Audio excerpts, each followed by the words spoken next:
ಬದುಕಲ್ಲಿ ತುಂಬಾ ಇಂಪಾರ್ಟೆಂಟ್ ವ್ಯಕ್ತಿ ಅಂದ್ರೆ ನೀನು. ಫಸ್ಟ್ ನೀ ಚೆನ್ನಾಗಿ ನೋಡ್ಕೊ, ಆಮೇಲೆ ಇನ್ನೊಬ್ರ ಬಗ್ಗೆ ಯೋಚನೆ ಮಾಡು. ಕನಸು ಕಾಣು, ಆ ಕನಸನ್ನ ಈಡೇರಿಸ್ಕೊಳ್ಳೋದಕ್ಕೆ ಪ್ರಯತ್ನ ಮಾಡು.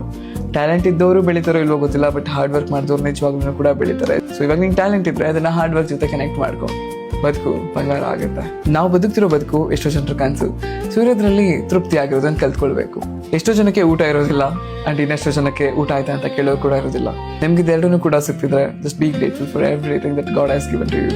ಬದುಕಲ್ಲಿ ಮೊದಲು ನೀವು ಖುಷಿ ಆಗಿರೋದನ್ನ ಕಲ್ತ್ಕೊಳ್ಳಿ, ಆಮೇಲೆ ಇನ್ನೊಬ್ರ ಖುಷಿ ಬಗ್ಗೆ ಯೋಚನೆ ಮಾಡಿ. ಈ ಪ್ರಪಂಚ ಒಂದು ಕನ್ನಡಿ ಇದೆ ಹಾಗೆ, ನೀವು ಹೇಗಿರ್ತಿರೋ ಅದ್ ನಿಮ್ಮನ್ನ ಹಾಕಿ ತೋರಿಸ್ತಿರತ್ತೆ. ನೀವು ಖುಷಿ ಆಗಿದ್ರೆ ಎಲ್ಲರೂ ಒಳ್ಳೆಯವರು ಅನ್ನಿಸ್ತಾರೆ, ನೀವು ಬೇಜಾರ್ಲಿ ಕೋಪ ಮಾಡ್ಕೊಂಡಿದ್ರೆ ಎಲ್ಲರೂ ಕೂಡ ಕೆಟ್ಟವರು ಅನ್ನಿಸ್ತಾರೆ. ಸೊ ಎಲ್ಲಾನು ಕೂಡ ನಿನ್ನಿಂದಾನೇ ಶುರು ಆಗುತ್ತೆ ಅಂಡ್ ನಿನ್ನಲ್ಲೇ ಅಂತ್ಯ ಆಗುತ್ತೆ. ಲೈಫಲ್ಲಿ ನೀನ್ ಡಿಸಿಷನ್ ನ ತಗೊಂಡ್ಮೇಲೆ ನಿನ್ ಡೈರೆಕ್ಷನ್ ಅಲ್ಲೇ ಹೋಗು.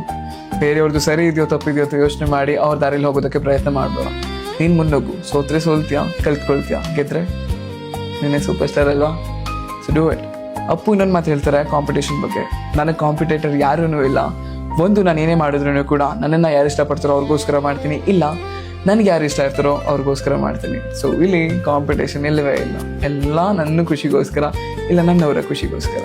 ಸೊ ಈ ಮಾತುಗಳು ನನಗೆ ಗೊತ್ತು ನಿನಗೆ ತುಂಬ ಇನ್ಸ್ಪೈರ್ ಮಾಡಿರುತ್ತೆ ಅಂತ. ಸೇವ್ ಮಾಡಿಟ್ಕೋ, ಶೇರ್ ಮಾಡೋದನ್ನ ಕೂಡ ಮರಿಬೇಡ. ನೀನು ಈ ರೀತಿ ಬದುಕಿ ಇನ್ನಷ್ಟು ಜನರಿಗೆ ಸ್ಫೂರ್ತಿ ಆಗಿ. ಗಾಡ್ ಬ್ಲೆಸ್ ಯು ಕಂದ.